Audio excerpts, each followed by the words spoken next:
시청자 여러분 안녕하십니까? 센 경제 매거진의 곽동수입니다. 주변 시세보다 15% 이상 저렴한 보금자리 주택이 올해 수도권 근교 4곳에 약 3만 가구 공급이 된다고 합니다. 서울 강남 세곡 서초 우면 그리고 경기도 고양 원흥 거기에 하남 미사까지 시범단지가 4곳이 선정이 됐습니다. 이렇게 서울 근교 지척에 4곳에서 주변 시세보다 저렴하게 공급이 되다 보니까 당연히 관심이 갈 수밖에 없습니다. 수요자의 관심이 뜨겁다고 하는데요. 센 경제 매거진 오늘 첫 순서에서는 새롭게 공급되는 보금자리 주택에 대해서 자세히 살펴보도록 하겠습니다. 더 빠르고 실속 있는 뉴스, 더 센 뉴스 시작합니다.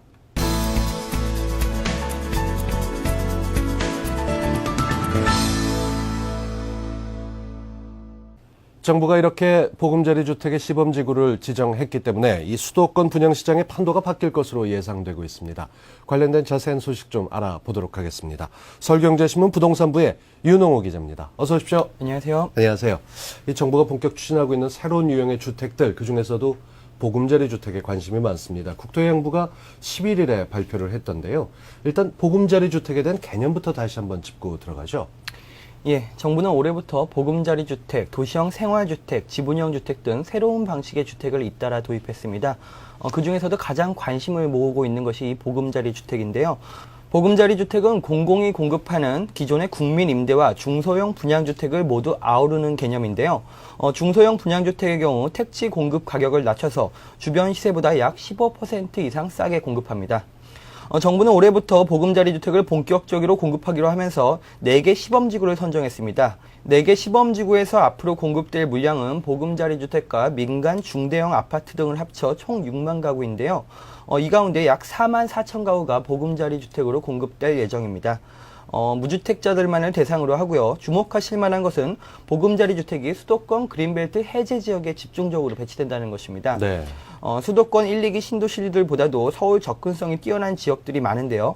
서울로 출퇴근이 용이하면서도 주변 시세보다 훨씬 저렴한 중소형 주택들이 잇따라 분양되는 만큼 수요자들의 관심이 뜨거울 것으로 예상됩니다. 네, 세곡, 우면, 거기에 원흥, 미사까지 관심이 참 많은 지역들인데요. 구체적으로 지역별로 특징을 좀 살펴볼까요? 네, 올해는 일단 보금자리 주택 3만여 가구가 지어질 예정입니다. 이 가운데 1만 5천여 가구의 분양주택이 사전 예약 방식으로 분양이 되는데요. 각 시범지구별 특징을 보면 서울 세곡지구는 강남구 자곡동, 세곡동 일대로 총 7천 가구가 공급되는데 이 가운데 5천 가구가 보금자리 주택입니다. 이 지구는 도심 속의 생태 전원 마을로 조성될 예정입니다. 네. 우면지구는 총 4천 가구 중 3천 가구가 보금자리 주택입니다. 자원 절약형 단지 설계와 신재생 에너지 활용 등으로 녹색 성장 시범지구로 조성될 계획입니다. 원흥지구는 원흥동, 돈해동 일대로 9천 가구 중 6천 가구가 보금자리 주택입니다. 미디어 파크 등 지역 전략 산업이 유치되고 첨단 디지털 산업을 집중 육성할 계획입니다. 이번 시범단지 4곳 중에서 가장 큰 규모는 하남 미사지구인데요. 신도시 규모입니다. 망월동, 푼상동 일대로 4만 가구 중 약 3만 가구가 보금자리 주택입니다. 보금자리 주택 일대의 개발 계획까지 함께 진행되고 있어서 부동산 시장에 적지 않은 영향을 미치지 않을까 이런 분위기가 돌고 있는데요. 전문가의 얘기를 한번 들어보겠습니다. 정부의 목표대로 분양가를 대폭 낮춘 보금자리 주택이 수도권 우수한 입지에 지속적으로 공급이 되면은 단기적으로는 민간주택 공급이 더욱 위축될 수 있으나 장기적으로 봤을 때는 중소형을 중심으로 부동산 가격 안정에 상당한 도움이 될 것으로 보입니다. 네, 이 서울과 워낙 가깝다 보니까 각 지구별 개발 계획에 따라서 주변 입지도 영향을 좀 받을 것 같은데요. 앞서 설명해 주시면서 사전 예약 방식으로라는 말씀을 하셨습니다. 이게 기존의 청약 방식하고는 다른 것 같은데 좀 짚어볼까요? 네, 그렇습니다. 보금자리 주택 분양 물량은 9월 말께 사전 예약 방식으로 분양되는데요. 사전 예약이란 본 청약에 앞서 수요자들이 입지, 주택 유형, 가격 등을 비교한 뒤 선택할 수 있는 청약 제도를 말합니다. 사실상 입주 4, 5년 전쯤에 미리 주택을 비교해서 고를 수 있는 제도를 말하는데요. 네. 모두 전용 85제곱미터 이하 중소형 공공주택이니만큼 청약 저축 가입자나 새로 도입된 청약 종합저축 가입자만 사전 예약이 가능하고요. 대한주택공사 홈페이지를 통해 사전 예약을 신청할 때는 4개 시범지구의 여러 단지 중에서 입주 시기, 분양 가격, 위치 등을 따져서 희망하는 단지를 1에서 3지망까지 지망할 수 있습니다. 네. 근데 이 부동산이라는 게 시간을 좀 걸려서 물량을 받다 보니까 이 당첨이 돼도 포기되는 경우가 있을 것 같기도 하고요. 그런가 하면 이게 사전 예약을 혹시 남용하는 경우도 생기지 않을까 이런 걱정도 좀 있습니다. 네, 사전 예약이지만 당첨을 포기하면 불이익이 따릅니다.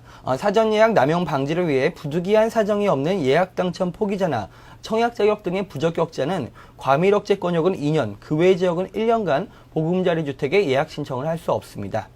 또 사전 예약 당첨권의 명의 변경은 당첨자의 사망 또는 재판에 한할 경우만 허용할 예정이기 때문에 주의가 필요합니다. 네, 꼭 필요한 제도이기 때문에 이 제도로 혜택을 입을 분들 제대로 누렸으면 좋겠다 싶은 생각을 해봅니다. 그런데 당첨자는 뭐 어떻게 가리게 됩니까? 어떤 특별한 조건들이 있습니까? 예, 사전 예약 방식은 청약 가점 외에도 몇 가지 조건을 적용해서 당첨자를 가립니다. 지역 우선, 지망, 현행 청약저축 입주자 선정 기준 순으로 뽑히게 되는데요. 지역 우선 기준을 보면 강남 세곡과 우면지구는 서울 지역 거주자에게 100% 공급됩니다. 그리고 원흥과 미사지구는 각각 고양시, 하남시 거주자에게 30% 내에서 우선 공급되고요. 정부는 해당 지역에서 1년 이상 거주한 자로 우선 공급 대상을 제한하는 방안을 검토 중입니다. 이어 지망 순위를 청약저축 납입 총액 등보다 우선해서 뽑습니다. 예를 들어 같은 단지에 납입 총액 500만 원인 2지망자와 납입 총액 300만 원인 1지망자가 신청했다면 1지망자가 뽑히게 되는 겁니다. 네. 이 때문에 본인의 납입 총액 등이 적다고 판단되면 지구 안에서 상대적으로 소외된 단지 등에 지망하는 것도 하나의 청약 전략으로 볼 수 있습니다. 네. 또 같은 단지, 같은 순위 지망자끼리는 무주택 기간, 납입 횟수, 납입 총액 등을 종합적으로 따집니다. 사전 예약에서 당첨되지 못했다면 본 청약 때 나오는 나머지 20% 물량에 다시 지원할 수 있습니다. 네. 사전 청약을 하고 사전 예약을 할 때 일지망을 어떻게 쓰느냐가 상당히 중요하지 않을까 싶은 생각이 듭니다. 그렇다 그러면 이 경쟁률, 청약 경쟁률 궁금해하시는 소비자분들도 많을 것 같은데요. 네, 그렇습니다. 이번 시범지구가 강남 지역까지 포함될 정도로 워낙 입지가 좋다 보니 경쟁률은 정말 치열할 예정입니다. 강남권인 서울 우면지구, 세곡지구의 경우 지난 3월 말 기준으로 보금자리 주택에 청약할 수 있는 청약저축 1순위 가입자가 무려 45만 명입니다. 네. 이들이 모두 만약에 서울 우면 세곡지구의 보금자리 주택 청약에 뛰어든다고 가정을 할 경우 최고 청약 경쟁률이 60대 1에 이르게 됩니다. 하남 미사지구 보금자리 주택은 사전 예약제를 통해 하남시 거주 청약저축 가입자 30%, 수도권 70%를 선발하는데요. 각각 9천 가구, 2만 1천 가구 순으로 보금자리 주택이 공급됩니다. 현재 하남시 거주 청약저축 가입자는 7,172명으로 2순위까지는 기회가 올 것으로 보입니다. 고양 원흥지구 보금자리 주택 6천 가구는 고양 거주 청약저축 가입자 30%, 역시 수도권 70%로 공급이 되는데요. 가구 수로는 약 1,800가구, 4,200가구입니다. 고양 거주 청약저축 가입자는 35,027명으로 이들 대부분이 청약한다면 최고 한 20대 1 정도의 경쟁률이 예상됩니다. 네. 실수요자로서 관심 있는 분들은 서두셔야겠습니다. 그런데 한쪽에서는 또 이런 생각도 듭니다. 요즘 마땅한 투자처를 찾지 못하는 분들도 많은데 이 투자처로서 보금자리 주택은 어떻습니까? 네, 물론 무주택자들을 대상으로 하는 만큼 투자처로서의 매력이 그렇게 크게 높다고 보기는 어렵지만 워낙 분양가가 저렴하기 때문에 앞으로 충분히 시세 차익을 거둘 수 있다는 전망도 나오고 있습니다. 전문가의 의견을 한번 직접 들어보겠습니다. 주로 중소형 주택이 공급되고 국민임대나 영구임대가 집중적으로 공급하는 걸 감안하면은 앞으로 추가적인 집값 상승은 제한적일 수 있으나 정부 방안대로 분양가가 대폭 인하된다면은 우수한 입지 여건만 보더라도 투자 가치는 충분하다고 생각합니다. 무주택 서민을 위한 보금자리 주택, 올해 처음으로 공급되는 4곳의 단지의 특징, 그리고 어떻게 청약하면 좋을지 관련된 조건들 살펴봤습니다. 이 관심 있는 분들 꼼꼼하게 청약 전략 세우시기 바랍니다. 서울경제신문 부동산부의 윤홍호 기자, 수고 많이 했습니다. 고맙습니다. 감사합니다. 우리 경제에 반짝이는 흐름이 보이는 시간 재테크 플러스입니다. 지속적인 경기 침체에 주머니가 가벼운 소비자분들 고민이 많으실 겁니다. 엎친 데 겹친 격으로 물가까지 꾸준히 오르고 있다 보니까 부담은 더 커질 수밖에 없습니다.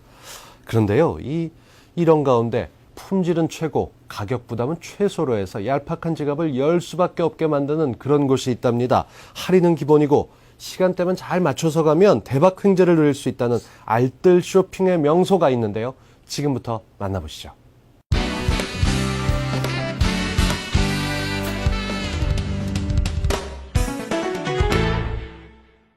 고물가 시대에 경제가 불안한 요즘 한 푼이라도 아끼지 않으면 당장 가계부는 마이너스가 될 판. 소비자들이 지갑을 굳게 닫았다. 하지만 무조건 절약하기보다는 지혜로운 소비가 필요한 때 똑똑한 소비자, 알뜰한 쇼핑만이 살 길이다. 눈 크게 뜨고 잘만 찾아보면 할인은 기본, 떨이의 특별 타임 세일까지. 알뜰족들 귀 번쩍 뜨이게 하는 비밀의 쇼핑 장소. 실속 만점 쇼핑 비법, 재테크 플러스에서 공개합니다. 1년 365일 밑지고 장사한다는 일산의 한 유아용품 매장.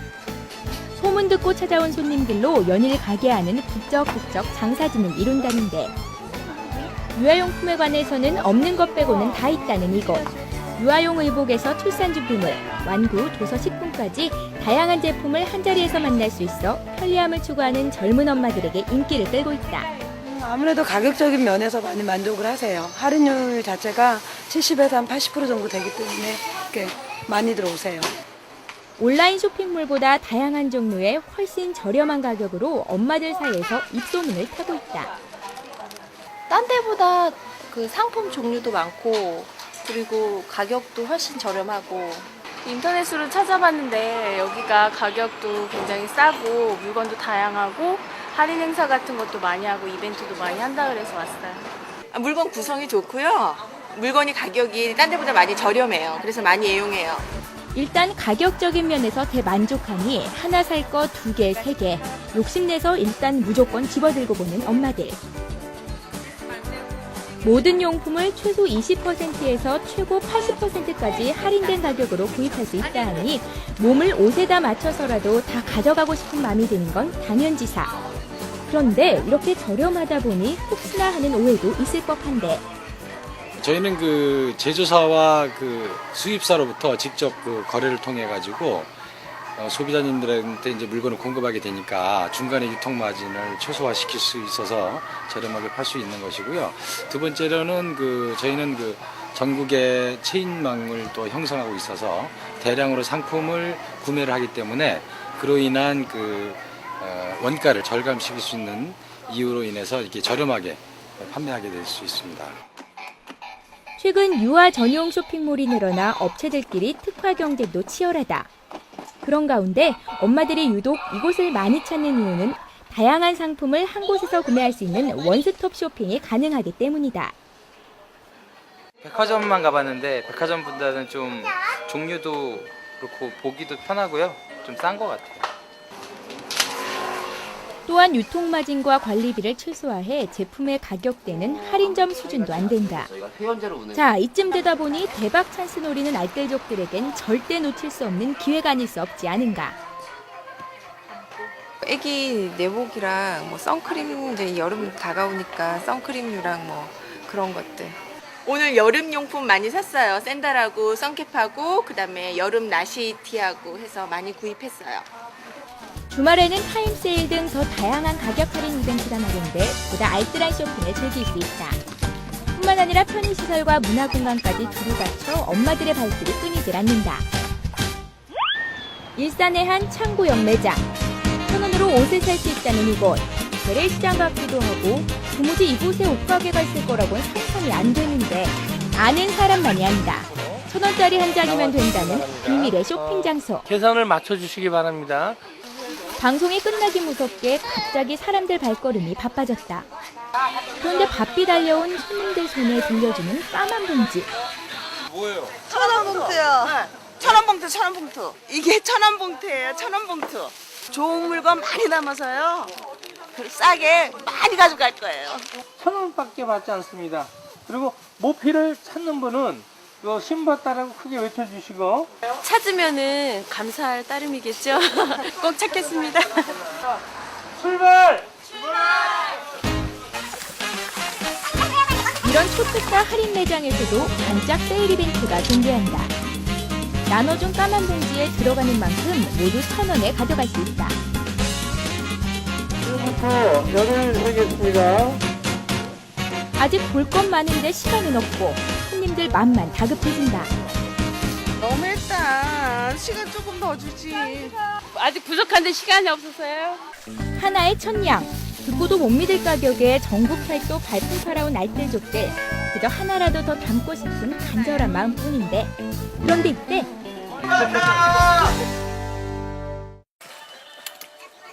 찾으신 거예요? 예. 이거 비싼 거라는데 이거 여기 와가지고 또 이거 찾게 됐습니다. 진짜 우리 안사람한테 갖다 주면 좋아할 것 같아요. 네, 와보니까요. 물건은 많고 싸고 좋아요. 모피도 못 찾고 많이 못 담았어요. 아, 시간 좀 더 주지. 이제 주로 폐업하는 데서 요즘 이제 경기가 안 좋다 보니까 소상공인들 가게 문 닫는 데가 많아요. 거의 대부분 키로나 또 좋은 옷들이 있을 때에는 이제 뭐 불과 한 몇십만 원 주고 이렇게 가게에 있는 것들을 다 갖고 오는 경우가 있는데 그런 옷을 갖다가 여기서 봉투로 내 맘대로 담아서 9,900원 이렇게 판매도 하고 봉투 안에 담겨진 모든 물건들은 1,000원에 판매도 하고 이렇게 하죠. 사장님 역시 발품 팔아 좋은 물건 공세온다는 이곳. 세심하게 체크하고 꼼꼼하게 살펴 합격 판정을 받은 옷만 고객들에게 1,000원에 판매가 되고 있다. 눈번쩍 순발호흡만 척척 맞으면 명품에 부럽지 않은 이 모든 옷들이 모두 내 것이 될 수 있다. 서울 강남의 한 음식점. 시간대만 잘 맞으면 초저가 횡재를 누릴 수 있다. 그런데 가게 안 풍경은 여느 음식점과 별반 다르지 않은 듯한데. 그런데 8시가 가까워오자 뭔가에 쫓기듯 찌걱찌걱 몰려드는 사람들. 엄마 모시고 안산에서 왔어요. 안산. 오늘 진짜 급하게 왔어요. 여기 뭐 저번에 한번 왔는데 여기 600g 땄어요. 여기 한우가 거의 뭐 공짜라고 해가지고요. 경매를 통해서 뭐 이렇게 훨씬 싸게 판다고 해서 왔어요. 각자 성함을 쓰시고 핸드폰 번호를 꼭 기재해 주세요.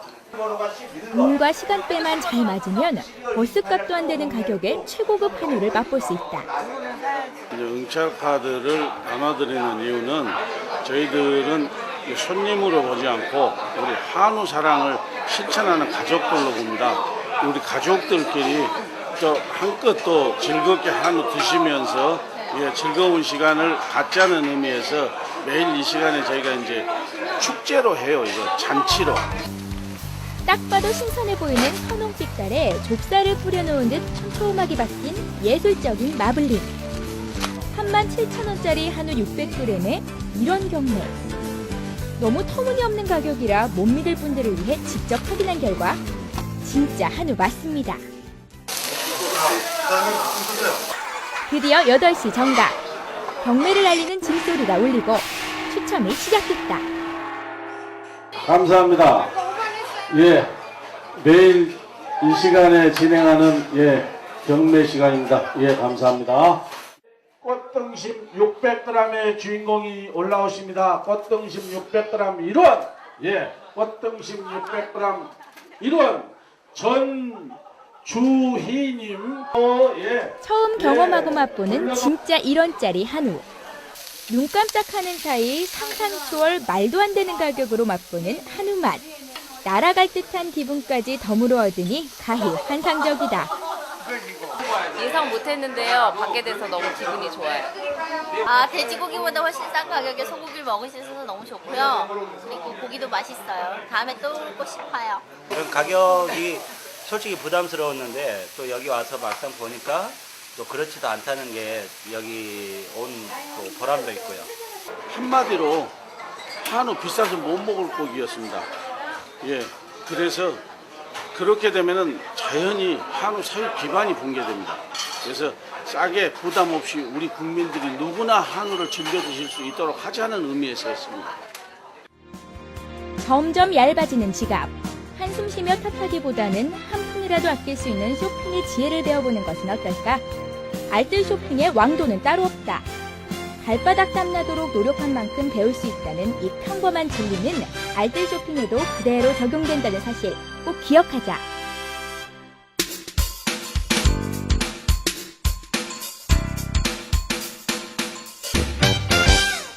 네, 전문가와 함께하는 잘 벌고 잘 사는 법 시간입니다.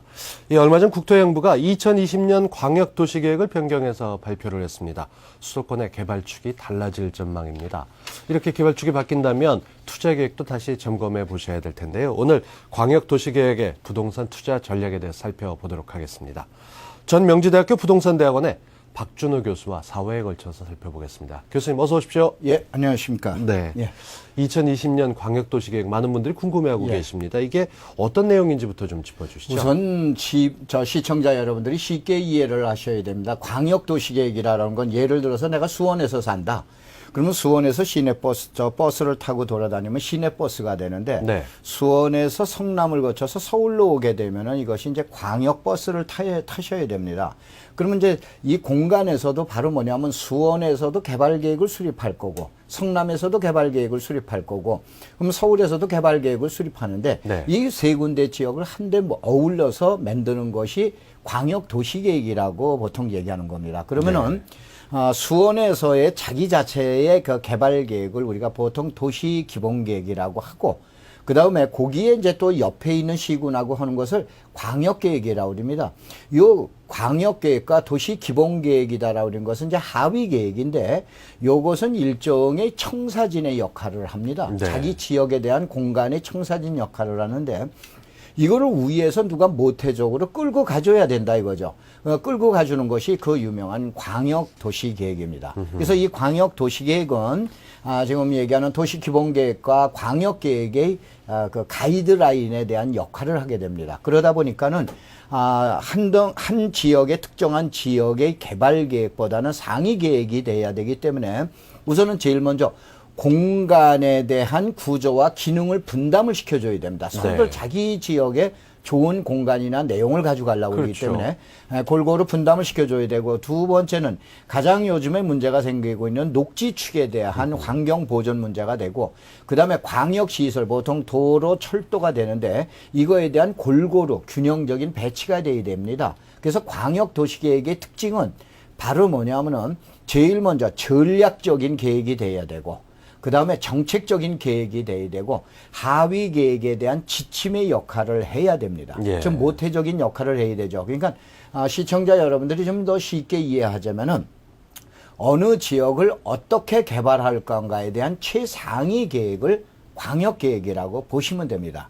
이거에 의해서 이번에 나온 것이 그 유명한 보금자리 주택까지도 이 광역 계획에 의해서 나왔다고 이렇게 이해하시면 되십니다. 네, 이제 계획의 필요성에 대해서는 알겠습니다. 그러니까 정말 종합적인 계획으로서 가장 큰 틀을 잡겠다 이런 얘기가 될 것 같은데 이 구체적인 배경에 대해서 조금씩 더 짚어볼까요? 예, 구체적인 이제 배경을 보면은 우리 이제 CG를 한번 보실 것 같으면 수도권 지역에 대한 경제 활성화가 되는데 이 수도권이라는 문제는 여러분이 좀 이렇게 이해를 해주셔야 됩니다. 가장 좋은 것은 현재 우리나라 인구의 약 한 48%인 2,370만 명이 이제 거주하고 있는데 이것은 어느 특정한 지역에 인구가 몰려 있다라고 하는 문제보다는 이제는 세계화를 대비한 특정한 개념으로 정리를 해줘야 됩니다. 네. 두 번째는 가장 많은 문제가 이제 세대 분리가 됩니다. 예를 들어서 이제 통계를 잠깐 볼 것 같으면은 현재 우리나라에는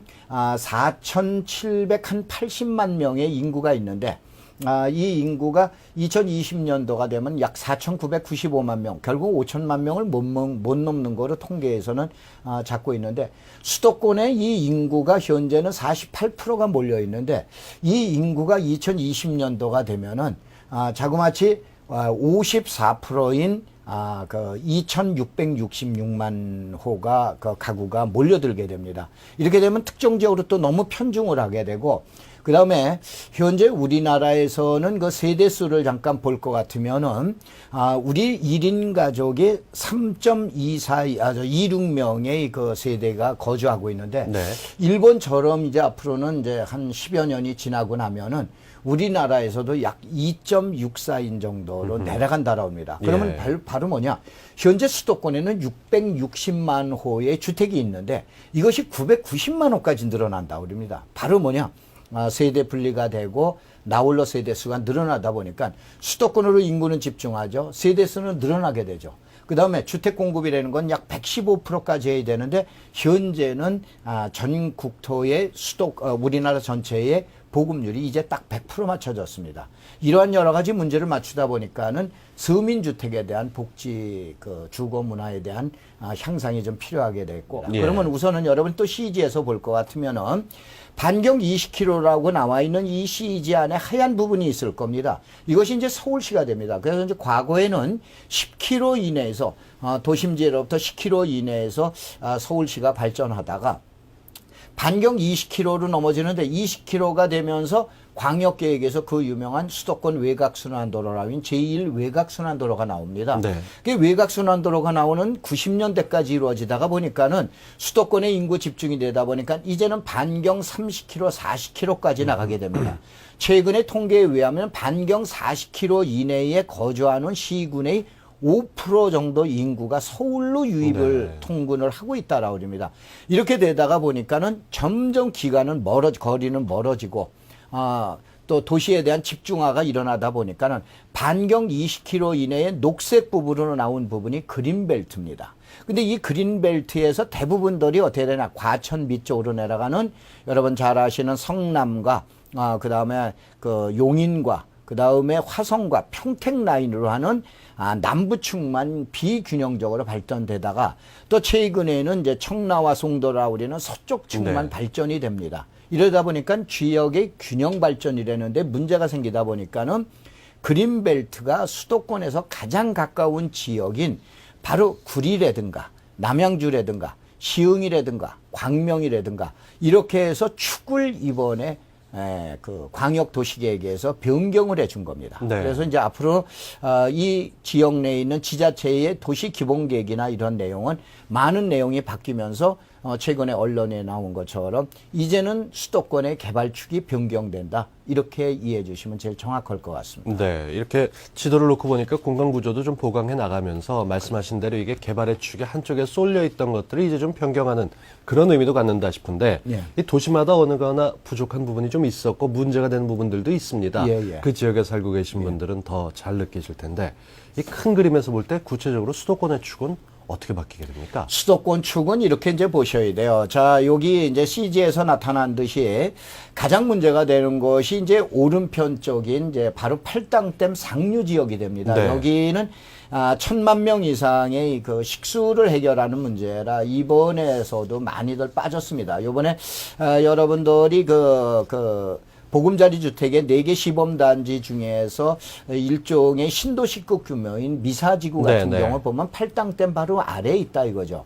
그래서 결국은 그린벨트를 해제하면서 광역도시계획에서 해제하면서 그 지역을 개발할 때 서민용 주택 중에서 마지막 남은 것이 반경 10km 이내에서 20km 이내에 나온 지역에 있는 대부분이 그린벨트인 지역이다 이런 얘기죠. 그러다 보니까 그 축이 가장 많은 축이 도시하고는 가까워야 되겠다 이거요. 하나의 신도시를 만든다라고 그러는데 기반 시설 모두 갖춰줘야 되는데 이런 문제가 되다 보니까 도심지에서 가장 가깝고 현재는 개발이 안 된 축, 또 아니면은 이러한 축을 찾다가 보니까는 바로 동두천과 남양주 축과 그 다음에 시흥시와 안산시와 그 다음에 의왕시와 화성시 일부에 있는 서남권 축이 됩니다. 그래서 결국은 광역도시계획에서 이 두 개 축을 기준으로 해서 서민용 주택을 공급하는 그러한 정책을 발표하게 된 겁니다. 네. 자, 이렇게 축을 잡고 여러 가지 문제가 되는 부분들을 풀어내 보면은 특정 지역에서 기형적으로 문제가 발생하던 것들이 이제는 좀 그렇죠. 괜찮게 보완이 될 수 있을 것 같은데 예. 이 권역별로 이제 좀 세부적인 개발 계획을 좀 짚어보죠. 여기 나와 있는 대로 동북권역에서는 결국은 동두천시인데 이것이 이제 공여지라고 합니다. 미군들이 주둔하고 있었던 군부대 기지가 네. 떠나면서 그 양주의 은현면이라든가 동두천의 동두천시의 상패동, 하패동을 중심으로 해서 동북권을 이제 개발하겠다라고 그러는 내용이었고 서남권에서는 여러분 잘 아시는 대로 인천광역시를 이제 중심으로 해서 경제 자유구역으로 선포하면서 수도권에 있는 모든 국제적인 그 영역을 확대해라라고 그러는 거여서 국제 교류에 대한 중심축으로 육성을 하는 거고, 그다음에 서부권역에서는 남북 통일에 대비해서 파주시와 그다음에 김포시를 지금 얘기하는 서부권역의 중심지로 잡아가고 있습니다. 네. 그다음에 이제 동남권에서 봐보면은 결국은 한강 상수원하고 문제가 여러 가지로 걸리는데 한강 상수원 제2권역에 해당되어 있는 이천시를 지역에 대한 주구 중심이라고 합니다. 이 지역 중심으로 이끌어 나가겠다는 얘기고, 남북권에서는 기존에 너무 이제 도시에 대한 비대칭 도시가 발전이 돼 있기 때문에 수원이나 평택을 중심으로 하는 자족 도시권을 만들겠다라고 그러는데 네. 최종적으로 결론을 보면 그렇습니다. 수도권으로 집중돼, 특별히 서울로 집중돼 있던 인구를 이와 같은 5개 권역으로 분산을 하겠다 이거죠. 그래서 자족에 대한 기능을 만들게 되면은 서울로 집적하는 그런 요소를 지금 얘기한 대로 해소를 할 수 있지 않나. 이것이 정부의 지금 정책입니다. 네. 이 앞서 말씀하셨던 얘기, 뭐 미사지구 하남 쪽이요. 그리고 지금 말씀하셨던 이 권역 얘기, 동남 권역 얘기를 하다 보니까 좀 전에 저희가 보금자리 주택 4곳에 대해서 자세히 윤 기자가 살펴보긴 했습니다만 이게 또 2020년 광역도시계획과 맞물려서 설명 들어보는 것도 필요할 것 같습니다. 이렇게 보시면 됩니다. 시청자 여러분들이 보금자리 주택이라고 그러는 건 과거에 임대주택이라고 많이 들어보셨습니다. 그 임대주택 특별법인데 이것을 지난 3월 달에 이것을 법령을 갈아가지고 이제 보금자리 특별법입니다. 바로 뭐냐? 임대주택만 들어가는 것이 아니고 분양주택도 같이 들어가게 됩니다. 네. 그런데 이러한 저가의 저렴한 주택을 공급하기 위해서는 결국은 주변에 들어가는 기반 시설에 대한 비용을 낮춰야 되다 보니까는 그렇게 되면 제일 좋은 것이 어디에 되냐? 주변의 신도시라든가 아니면 서울이라든가 자족을 갖추고 있는 도시 옆에서 기생하는 것이 제일 좋은 방법입니다. 네. 그러다 보니까는 바로 대도시나 아니면 대규모의 택지 개발이 일어나는 주변 지역에다가 지하철 연결을 한 2정류장이나 3정류장 연결을 한다든가 기존에 있는 고속도로 주변에다 하다가 보니까 연결을 하게 되는 거죠. 그런데 지금 얘기한 대로 축에 대한 변경이 지금 광역도시계획에서 나오다가 보니까는 기존 축을 일부를 또 변경을 시켜줍니다. 광역도시계획에서. 그러다 보니까는 여러분 시청자 여러분들이 혹시 이 해당 지역에 여지껏은 개발이 안 됐지만 이제는 보금자리 주택이라든가 이러한 내용에 의해서 여러분들이 좀 한번 긍정적으로 검토해 볼 문제들이 있습니다. 그것을 알아보면은 서남권에서 가장 많이 풀립니다. 현재 해제 가능 면적이 20평방킬로미터 정도 나오는데 이것이 이제 광명, 화성, 시흥, 안산, 부천 쪽이 되는데 주로 시흥시와 목감지구서부터 해서 화성에 가면은 화성에 가면 비봉 매송이라고 있습니다. 네. 이 지역 사이에 가장 많은 지금 얘기하는 그린벨트 해제가 되는 거로 보고 그다음에 동북부 지역에 보면은 남양주에 보면은 진건읍이라고 있습니다. 진건면에서 보면은 진건면에서 포천까지 소울읍까지 있는 쪽. 그다음에 의정부 쪽에서 양주에 있는 이 부분들 쪽이 이번에 가장 많이 또 해제가 될 예정입니다. 그다음에 남북권도 이와 같고 그다음에 이제 서북부 쪽에서 보면은 김포시는 그린벨트가 거의 적습니다. 굉장히 네. 비율이 적은데 고양시에서 봐보면은 삼성 신도시서부터 해서 화전읍까지 이 일대에서 가장 많은 또 그린벨트 해제가 나오게 됩니다. 근데 동남부 쪽은 그린벨트가 많으면서도 결국은 한강 상수원 관련 때문에 가장 적은 양이 지금 풀린다고 이렇게 이제 보시면 되십니다. 네. 이렇게 계획이 새로 발표되게 되면은 그동안 부동산 투자처를 찾고 계시는 분들은 관심이 갈 수밖에 없습니다. 2020년, 2020 광역도시계획권 주변으로 투자 수요가 몰릴 것으로 예상이 됩니다. 그렇다면 이 지역에서도 어느 지역이 괜찮을지 또 투자할 때 어떤 점에 유의하면 좋을지를 좀 마지막으로 짚어주십시오. 우선 시청자 여러분들이 이렇게 이해를 하셔야 됩니다. 제일 중요한 것은 이 대부분이 그린벨트 지역은 토지거래 허가구역이라 여러분이 사실상 토지 취득이 쉽지가 아니합니다. 다만 여러분이 투자에 대한 요령을 한번 말씀드리자면 그동안에 이 소외됐던 지역들, 그러니까 동북부 지역이라든가 서남권 지역에서 소외됐던 지역들 주변에 가면은 소규모로 택지 개발이나 또 아니면 소규모의 그 주택들이 있습니다. 이 주택에 대한 변화가 상당한 변화가 올 거로 예측이 됩니다. 예를 들면은 여러분들 그동안에 의정부라든가 또 아니면 동두천이라든가 남양주라든가 양주라든가 이쪽 지역에 가면은 3.3평방미터당 500만 원서부터 400, 500서부터 지금 보통 얘기한 7, 800선 정도에 형성되고 있습니다. 이러한 것을 최근에 청라지구나 이런 데에서 분양가 상한제하고 가격하고 비유해 보면은 약 한 60-70%에 해당된다라는데 이쪽에 물론 서민용 주택이지만 대규모 이제 택지 개발이 일어남으로써 주변의 주택 시장에 미치는 영향으로 분석을 하셔야지 일부 언론에서 나온 것처럼 그린벨트에 가서 농지를 취득해라, 뭐를 주택을 취득해라, 이것은 현실적으로 거의 불가능하십니다.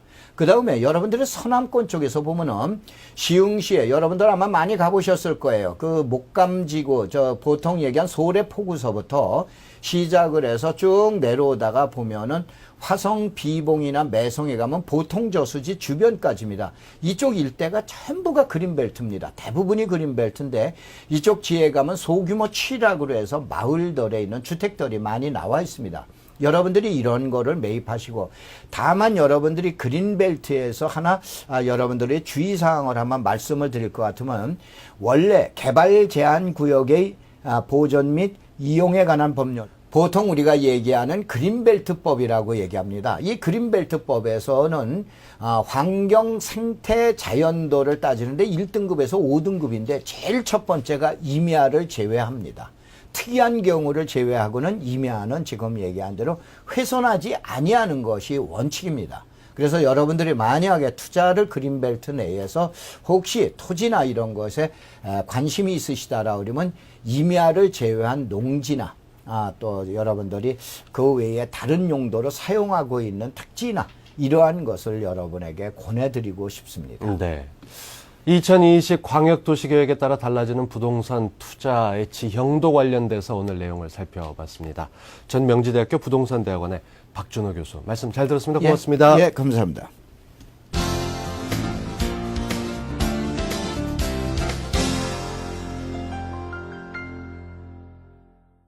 젊은 나이로 생애 첫 창업에 성공.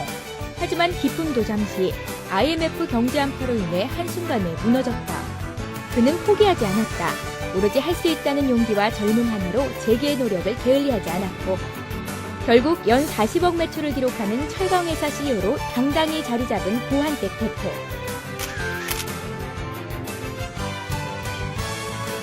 또한 늦은 나이로 대학에 입학해 박사학위까지 따낸 그의 무한한 도전과 성공. 경우철강 고한택 대표와 퍼스트클래스가 함께한다.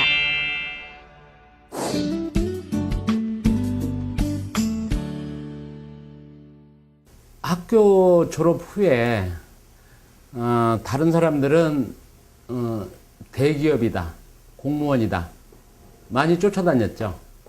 그래서 저는 그들과는 달리 저는 중소기업체를 택했습니다. 그래서 뭔가 중소기업에 들어가서 나의 꿈과 이상을 펼쳐 보이고자 중소기업을 선택했고 또 중소기업에서 열심히 근무를 해왔던 것 같습니다. 입사 첫날부터 저는 장래에 CEO를 꿈꿨습니다. 그래서 그때 목표를 세운 게 10년 후에는 나도 중소기업 사장이 되어보겠다 하는 제 꿈을 가졌었습니다.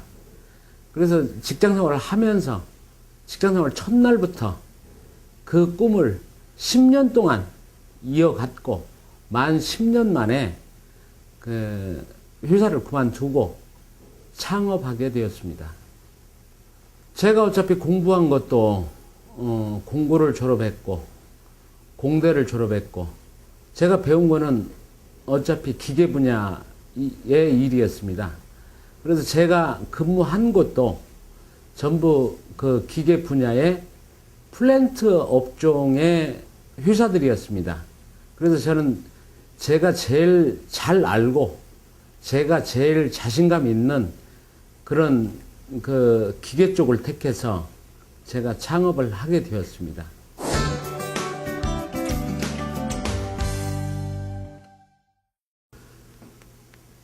창업하고 저는 일단 일에 대한 자신감이 남보다도 굉장히 앞섰습니다.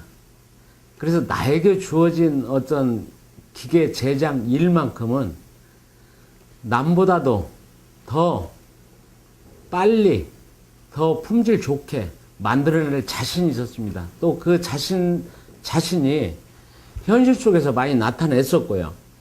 처음에 사업 시작하고부터 굉장히 바쁜 시간을 보냈어요. 그러니까 제가 다니던 회사, 그 다음에 제가 다니면서 그 회사 다닐 때 그 거래처들, 이런 쪽에서 저에게 오더를 많이 주어서, 처음에 뭐 1년, 2년, 3년 이렇게 흘러가면서 굉장히 바쁜 시절을 보낸 것 같습니다. 그렇게 만 3년 정도를 딱 보내고 나니까 이제 안정적으로 내가 회사 운영을 할 수 있는 그 자금 여력도 좀 생기고 해서 초창기의 사업이 별 어려움 없이 이렇게 흘렀던 것 같습니다. 창업을 했죠. 또 일을 했죠. 또 일도 잘 됐죠. 돈도 벌죠. 그때는 세상 부러울 게 없었습니다. 그 맨손으로 시작해서 차곡차곡 벽돌 하나 둘 그 쌓아 올려질 때 그 기쁨, 내가 열심히만 하면 모든 일이 술술 잘 풀리겠구나. 자신감에 차 있었습니다. 그런데 그 IMF가 오기 전 부도 소식에 그 잘 나가던 저의 사업도 처음 어려움을 닥치게 됐습니다. 근데 맨손으로 시작해서 일군 사업체이기 때문에 그 일부 그런 부도라는 환경을 닥치고 나니까 제가 극복할 힘이 없더라고요. 그래서 그때 한번 어려움을 겪었던 것 같습니다.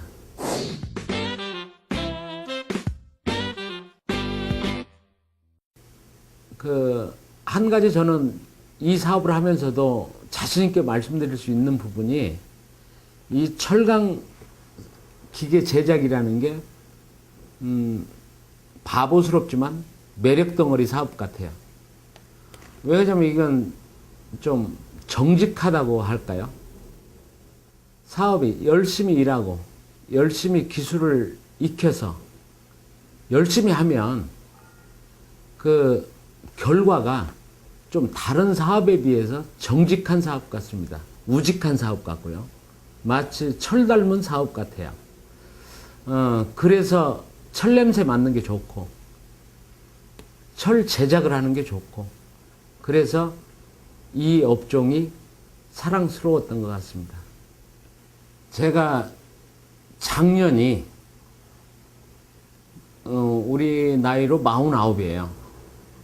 49, 40대의 그 마지막 해를 보내다 보니까 공연이 또 욕심이 생기더라고요.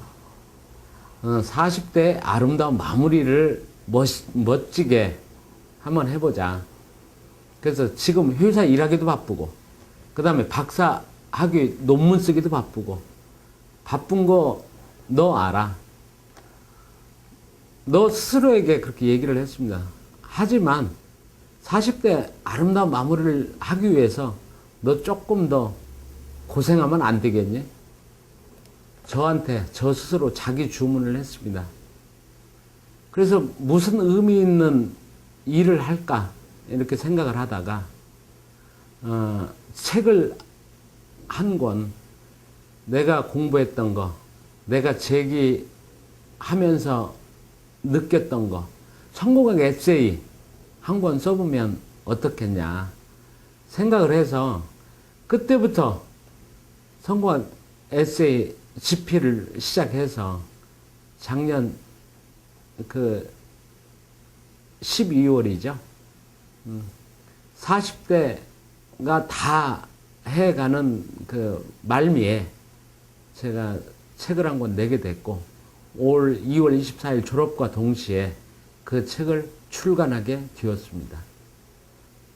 내 성공의 어시스트는 저는 딱 3가지로 말씀드려요. 한 가지는 제가 굉장히 일을 사랑하는 마음이 누구보다도 강하다는 거죠.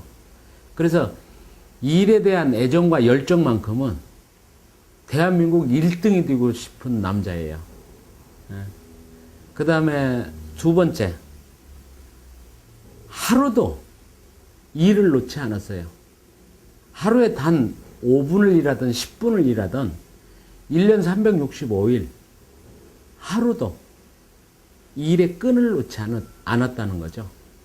그러니까 일의 끈을 놓지 않겠다는 그 의지가 내 성공의 밑거름이 되었던 것 같습니다. 모든 게 그 기본과 원칙인 것 같습니다. 그래서 이 삶의 기본과 원칙, 일의 기본과 원칙, 배움의 기본과 원칙, 사랑의 기본과 원칙, 이 기본과 원칙을 지키도록 많이 노력을 했습니다. 그게 제 성공의 비결이 아닌가, 저는 그렇게 생각합니다.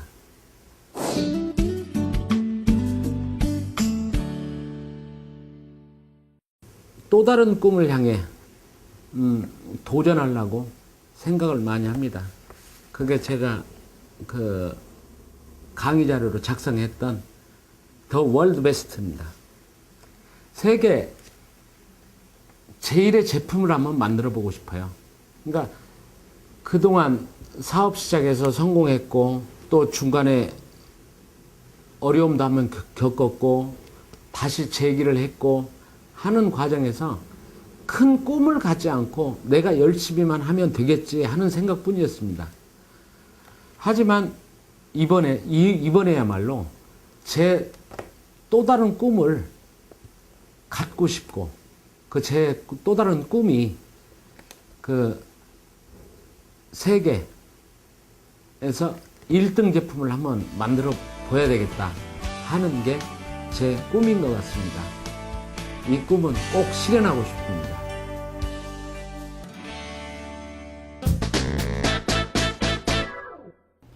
네, 소비자 형태 가운데선 최악이라고 할 수 있는 생계형 블랙 컨슈머가 등장하고 있다는 소식입니다. 이 소비자가 이용하는 제품에 머리카락 같은 이물질을 넣기도 하고 이를 빌미 삼아서 보상을 요구하거나 배상해달라 하면서 때론 일당, 취직을 시켜달라 이런 무리한 요구까지 뒤따르고 있다고 합니다. 어느 정도 이해가 되는 부분이 있기도 합니다만 아무리 어렵다고 이렇게까지 우리 도덕을 버려서야 되겠습니까? 시청자 여러분들도 공감하실 거라 믿으면서 저희 생경제 매거진 이번 주 준비된 순서 여기까지입니다. 다음 시간에 뵙겠습니다. 고맙습니다.